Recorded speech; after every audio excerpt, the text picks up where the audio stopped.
While I was there, well, these men, kind of guests, you might say, we'd get together and horse around a little bit and sing. No one in the audience realized what they were about to witness.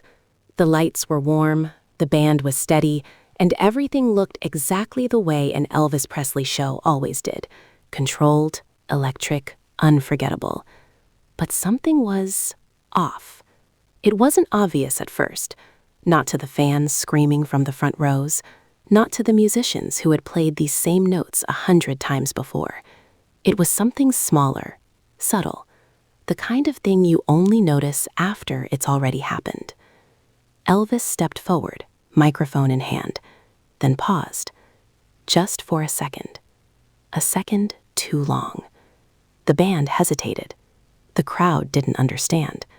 And somewhere behind the stage, someone made a decision that would change what happened next. Because what Elvis was about to do was never meant to be seen again. For a moment, it looked like nothing. The band carried the rhythm forward, smooth, practiced, almost automatic. The kind of recovery only comes from years of playing the same stage, the same songs, the same cues. To anyone sitting in the crowd, it felt seamless, invisible. But it wasn't, because Elvis didn't move. Not the way he always did. Anyone who had ever watched Elvis Presley live knew there was a pattern to him. Not a rigid one, but a rhythm that lived beneath everything he did. Even in his most spontaneous moments, there was control, a pulse, a certainty. This time, that certainty cracked. It started small, a shift in his stance, subtle but wrong. His weight leaned slightly back instead of forward. His shoulders, usually relaxed but commanding, tightened just enough to break the illusion. The microphone hovered near his lips, but he didn't sing. Not yet. The band noticed first. They always did. The drummer's sticks kept time, but his eyes flicked upward, searching. The guitarist, halfway through a familiar progression, hesitated just long enough to soften a note that should have landed clean. One of the backup singers, standing just behind the spotlight, stopped smiling. It was the kind of tension you couldn't hear, but you could feel it, like a room changing temperature without warning. Out in the audience, nothing had changed. People were still clapping, still swaying, still caught in the gravity of being in the same space as Elvis. For them, this was magic, untouchable, perfect. But on stage, something had slipped out of place. Elvis turned his head. Not toward the crowd, not toward the band, toward the side of the stage. It wasn't dramatic. There was no sudden movement, no sharp reaction. Just a glance, quick, precise, deliberate, like he was looking for confirmation or waiting for something. No one in the audience noticed, but the people on stage did, because that wasn't part of the performance. One of the backing vocalists followed his gaze for half a second, just enough to break her timing. Her voice came in late, barely noticeable to anyone who didn't know the song by heart. The guitarist adjusted again, this time more obviously. His fingers stumbled, corrected, then rushed to catch up. And still, Elvis didn't sing. The music continued around him, building a moment that wasn't being answered. Then he stepped forward. Just one step. The spotlight followed instantly. It always did.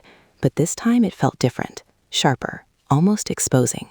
He lifted the microphone. The crowd leaned in. This was the moment they had been waiting for. The drop, the voice, the unmistakable sound that would pull everything back into place. But instead of singing, he spoke. It was quiet. So quiet that the sound barely carried past the first few rows.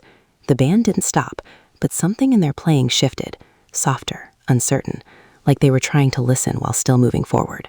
From where the cameras were positioned, the moment was clear. His lips moved, his voice forming words that never made it into the official recording mix. But the microphones picked it up. Not cleanly, not perfectly, just enough. Whatever he said, it wasn't part of the show. His expression didn't change much. That was the strange part. No panic, no visible frustration, just a controlled stillness, the kind that feels heavier than any reaction. Then, almost immediately, he straightened. The pause ended, like a switch being flipped back into place. The band locked in again, tighter this time, almost aggressively precise. The backup singers re-entered with perfect timing, as if nothing had happened. The guitarist found his rhythm and held on to it. And Elvis? He started singing. Exactly on cue. Exactly on pitch. Exactly the way everyone expected. The crowd erupted, louder than before, as if the brief silence had only built anticipation. To them, this was the peak, the moment everything clicked. But the stage remembered. The people standing just feet away from him knew something had gone wrong. Not visibly, not in a way that could be easily explained, but enough to leave a mark. Because performances like this weren't supposed to have gaps. They weren't supposed to have questions. And they definitely weren't supposed to have moments that needed to be hidden. Behind the scenes, the cameras kept rolling. They always did. Multiple angles, multiple feeds, capturing everything, not just the performance, but the space between it. Those recordings would later be reviewed, archived, edited. And in that process, decisions would be made. Small cuts, slight adjustments, audio shifts. Nothing obvious, nothing that would make the audience question what they saw, but enough to remove that moment. The glance, the pause, the words. Because whatever Elvis said into that microphone was never meant to be heard by the public.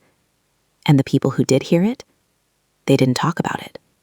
Not then, not after. Not even when the footage started to resurface years later. Incomplete, fragmented, missing something no one could quite identify. All anyone knew was this. There was a second in that performance that didn't belong. A moment that broke the pattern. A moment that made the people on stage look at each other instead of the audience. And a moment that, for reasons no one ever fully explained, was quietly buried. Until now. The performance ended the way all great performances do, with noise. Applause thundered through the venue, people rising to their feet, some shouting, some just standing there, stunned in that way only a live show can leave you. To them, nothing had broken, nothing had gone wrong. It was perfect. That's what made it so easy to hide. Backstage, it was different. The moment Elvis Presley stepped off the stage, the energy shifted completely. The lights felt harsher, the air heavier. The sound of the crowd faded behind thick walls, replaced by something quieter, more tense. No one spoke right away. They didn't need to. The band members avoided eye contact at first, not out of fear, but out of uncertainty, like they were waiting for someone else to say it first, to acknowledge that something had happened out there, something that didn't belong. Finally, the guitarist broke the silence. What was that? It wasn't aggressive, it wasn't even loud, just direct. Elvis didn't answer immediately. He kept walking, slow, controlled, still holding the same composure he had on stage. But up close, it wasn't as perfect as it looked under the lights. There was something tighter in his expression now, something closed off. I had it, he said quietly. That was it. No explanation, no clarification, just enough to end the conversation, or at least delay it. But not everyone was willing to let it go. One of the backup singers stepped forward, her voice lower now, careful. You said something. Not a question, a statement. Elvis stopped. For the first time since leaving the stage, he turned. The hallway went still. You heard it? He asked. There was no anger in his tone. That's what made it more unsettling. Just calm, measured, like he was already thinking 3 steps ahead of whatever came next. Not all of it, she admitted. Just enough. That word hung there. Enough. Enough to know it wasn't part of the show. Enough to know it mattered. Enough to know it shouldn't be ignored. From further down the corridor, a producer had already started moving. Quietly, quickly, the way people do when they recognize a problem before it becomes one. Cut the raw feed from camera B, he said to someone just out of sight, and pull the audio track from the stage mics. No panic, just procedure, because moments like this weren't new, but they were rare enough to be taken seriously. Inside the control room, tapes were already being labeled, rewound, reviewed. The footage played back in real time, then slower, then frame by frame. There it was.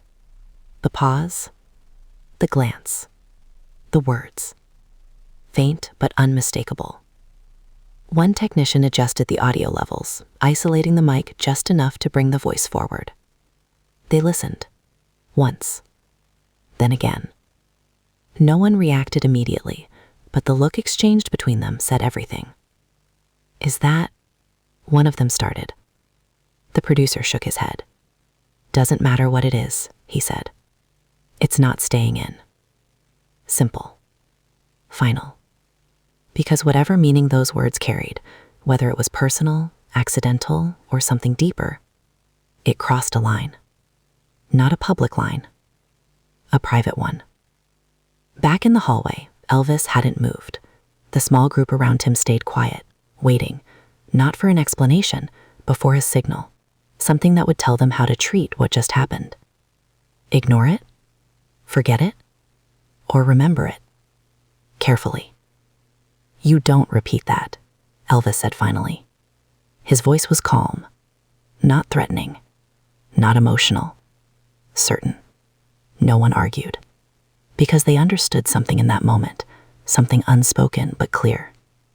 This wasn't about a mistake on stage. This was about control, about what gets seen and what doesn't. About the difference between a performance and whatever had slipped through it. The backup singer nodded first. Then the guitarist.